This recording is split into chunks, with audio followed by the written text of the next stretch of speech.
Bonjour à tous, alors nous allons voir les objets du mois de mars.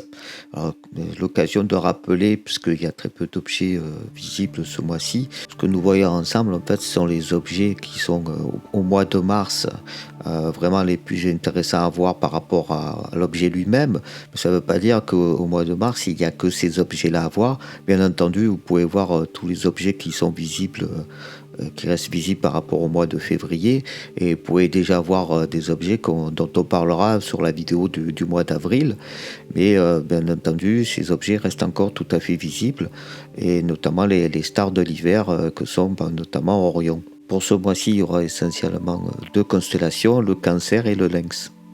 On va commencer par la constellation du Cancer et voir pour commencer M44. Donc M44, l'amas de la crèche, également appelé NGC 2632. C'est un amas ouvert qui est riche, situé dans le Cancer, donc on a dit, qui est connu depuis l'Antiquité et qui se présente à l'œil nu sous la forme d'un objet nébuleux. M44 est à environ 187 parsecs, soit environ 610 années-lumière du système solaire. On va zoomer dessus. La taille apparente de M44 est de 70 minutes d'arc, ce qui, compte tenu de la distance, donne une taille réelle maximale d'environ 12 années-lumière. Sur la classification des amas ouverts de Roman Trumpler, cet amas renferme entre 50 et 100 étoiles, dont la concentration est moyenne. Cependant, des études récentes révèlent que l'amas renferme au moins 1000 étoiles. M44 est facilement visible à l'œil nu, il est donc connu depuis les temps préhistoriques. Les Grecs et les Romains associaient cette nébuleuse à une crèche dans laquelle deux ânes se nourrissaient. Azelus borealis, l'âne du nord, et Azelus australis, l'âne du sud. Ces deux ânes auraient été montés par Dionysos et Silène dans leur bataille contre les titans. Eudoxe de Cnide aurait été le premier à observer cet objet nébuleux entre 380 et 360 avant Jésus-Christ. En 260 avant Jésus-Christ, le poète grec Aratos de Solès voit cet amas comme une petite nuée.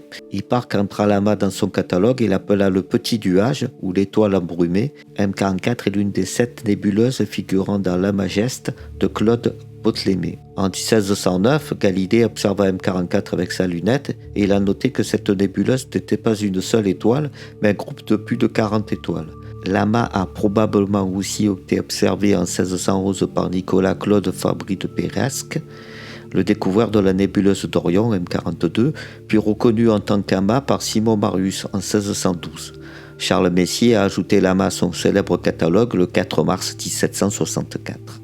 On va aller faire un tour du côté de M67 ou NGC 2682, le Golden Eye Cluster, ou l'amas Pac-Man, ou l'amas du roi Cobra.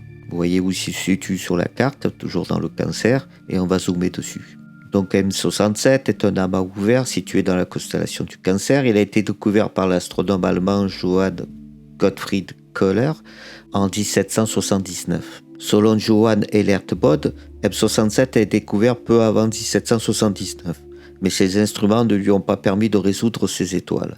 Charles Messier l'a inclus dans son catalogue le 6 avril 1780. M67 est à environ 908 parsecs, soit 2960 années-lumière du système solaire. Selon la classification des amas ouverts de Trumpler, cet amas renferme entre 50 et 100 étoiles. On va aller faire un tour du côté de NGC 2775, aussi appelé Cadwell 48. C'est une galaxie spirale située toujours dans la constellation du Cancer. On va aller zoomer dessus. Donc NGC 2775, Cadwell 48, situé dans le Cancer, qui est une galaxie spirale. Sa vitesse par rapport au fond diffus cosmologique est de 1660, plus ou moins 22 km par seconde, qui correspond à une distance de Hubble de 79,9 millions d'années-lumière. NGC 2775 a été découvert par l'astronome germano-britannique William Herschel en 1783. On va quitter le Cancer pour aller faire un tour du côté du Lynx. Et on va commencer par NGC 2419 ou Cadwell 25, qui est un amas globulaire situé dans la constellation du Lynx. Vous voyez où ça se situe, on va zoomer dessus. Donc il a été découvert par l'astronome germano-britannique William Herschel le 31 décembre 1788. Selon le classement de Shapley et Sayer, cet amas est de classe 2. Deux mesures non basées sur le décalage vers le rouge donnent une distance de 290 000 années-lumière. On On appelle aussi NGC 2419 le vagabond intergalactique parce qu'on croyait à tort qu'il n'était pas en orbite autour de la Voie lactée. Son orbite le conduit à une distance plus grande que celle des nuages de Magellan.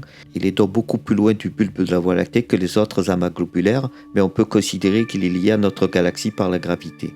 Cependant, cette distance, NGC 2419 prend environ 3 milliards d'années pour compléter une orbite autour de la Voie lactée. Et pour finir donc le mois de mars et la constellation du Lex, on va aller faire un tour du côté de NGC 2683, qui est une galaxie spirale. Vous voyez où ça se situe, on va zoomer dessus. Sa vitesse par rapport au fond diffus cosmologique est de 638 plus ou moins 16 km par seconde, ce qui correspond à une distance Hubble de 30,7 billions d'années-lumière. NGC 2683 a été découverte par l'astronome germano-britannique William Herschel en 1788 et est généralement considérée comme une galaxie spirale ordinaire, mais une étude récente suggère qu'elle pourrait être une spirale barrée. Sa barre serait très difficile à observer directement en raison de sa forte inclinaison.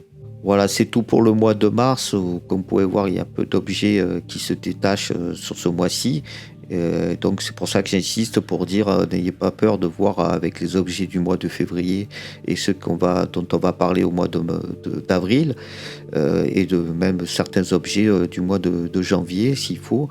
C'est toujours visible et on peut le voir ici si on se positionne sur le nord.